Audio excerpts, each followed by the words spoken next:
Hi, this is Mashup, and this is your weekly reading for Monday, March 23rd through March 29th, which is Sunday.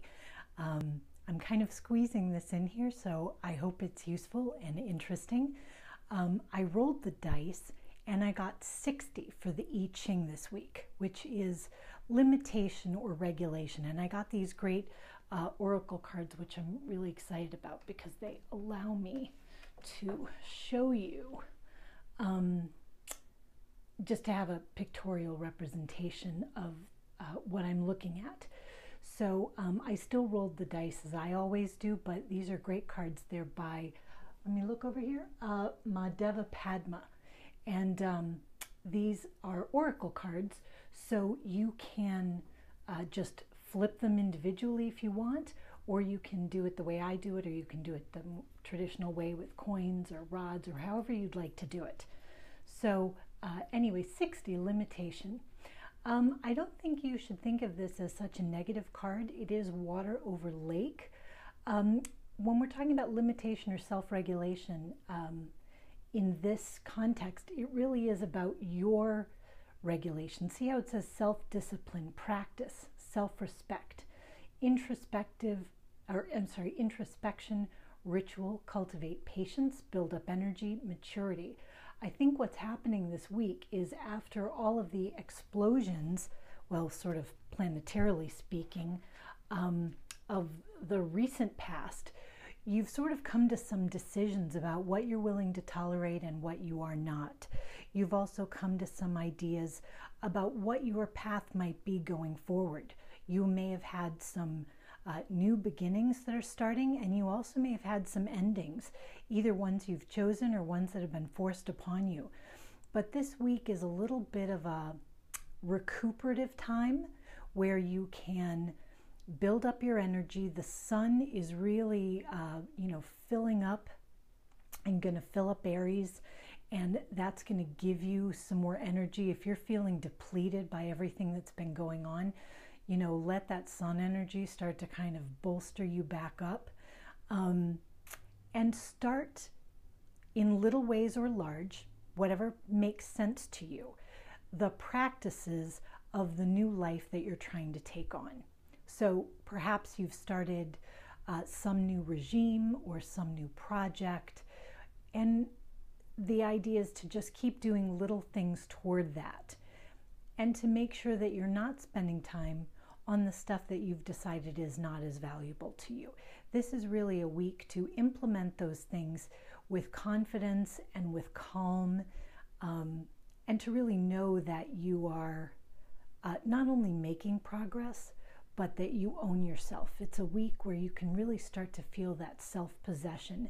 If you felt a little scatterbrained and crazy, that should really calm down, and you should feel a sense of dedication, energy to be able to work towards your goals. And that's all very welcome, because I know it's been pretty crazy out there, and you may still be seeing the after effects kind of coming back down, but things should be starting to settle.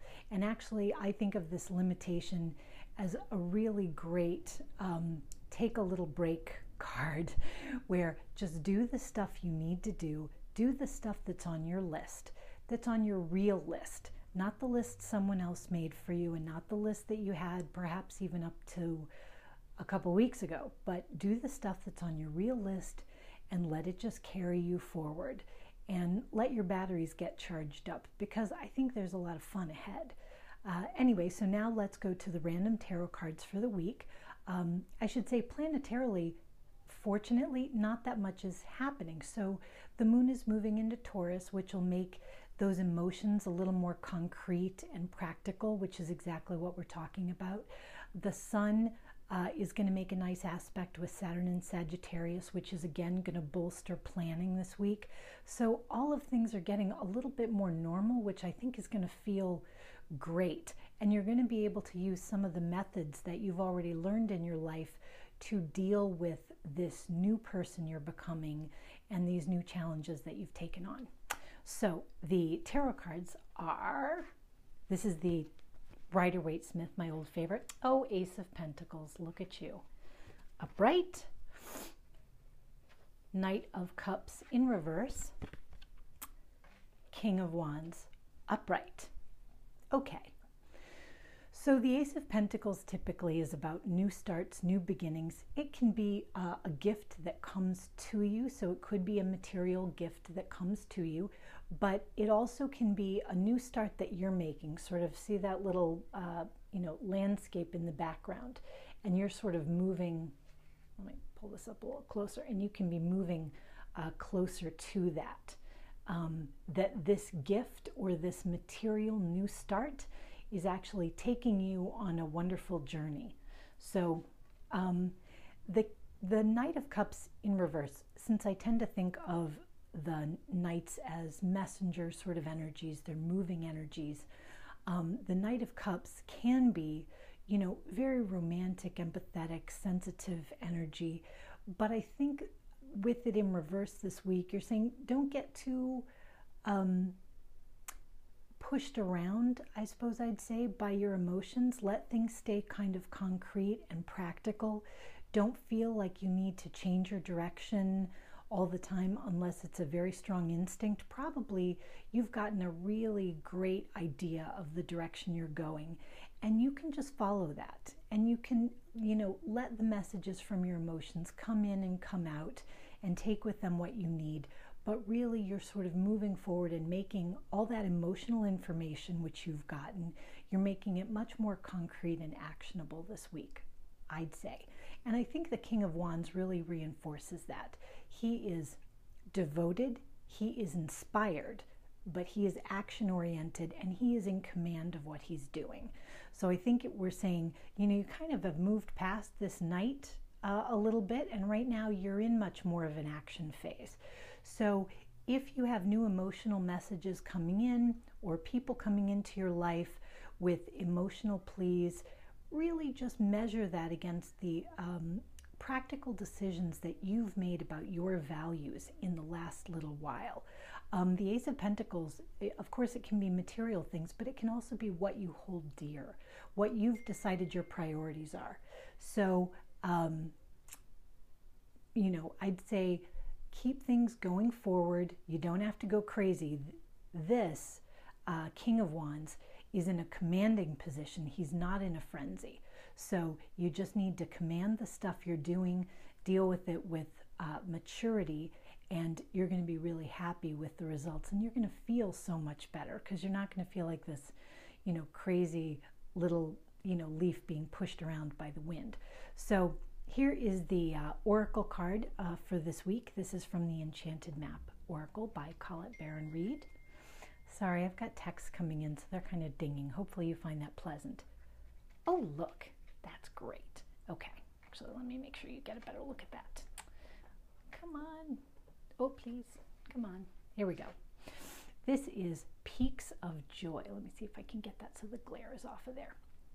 Okay, so Peaks of Joy, number 33. I mean, it's just hard to look any happier than that. And you know what? With that butterfly coming, there's a sense of relief. And I feel like maybe a lot of us are experiencing a sense of relief to have a little bit more direction, to feel like we're not in the middle of the storm, to be actually carried forward in the direction of our desires and not to feel quite so lost or confused. So I think let the sun shine its light and bring you that clarity. Let your plans get concrete. Take those nice steps toward it. You don't have to be in a frenzy. You don't have to run around. You just have to command yourself. Know what you care about and pursue it. And you're probably going to have a great week. A week where you really feel that sense of satisfaction in the work that you're doing and the things that you're accomplishing. And given the way things have been recently, I think that's going to be a really welcome change of weather. So have a wonderful week. Take care of yourselves. Rock on like crazy, because if you're not rocking, what's the point? Talk to you later.